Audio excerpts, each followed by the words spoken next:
We all know how windy it's been the last couple of days. Well, a treacherous day on the water left 3 people stranded in the middle of 2 separate bodies of water in need of a rescue. And thankfully, several of our local agencies worked side by side, and their quick actions saved them from very deadly situations. The Night Beat's Haley Zarcone gives us an up-close look at the open water rescues.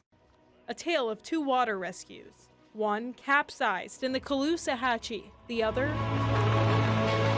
swept out between 2 barrier islands. Yesterday's winds sustained out of the southwest at about 20, gusts to about 35.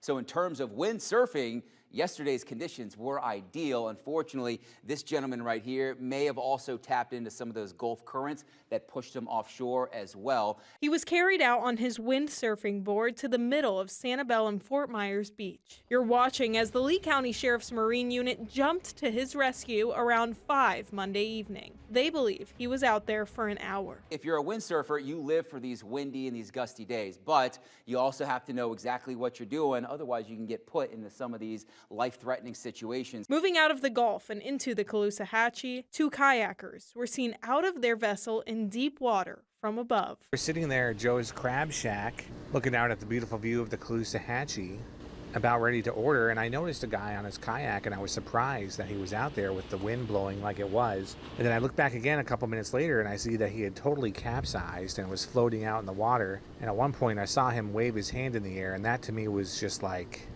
he's in trouble. So at that point, I picked up the phone and called 911. They were there in about a minute. It was pretty incredible. Haley Zarcone, Wink News.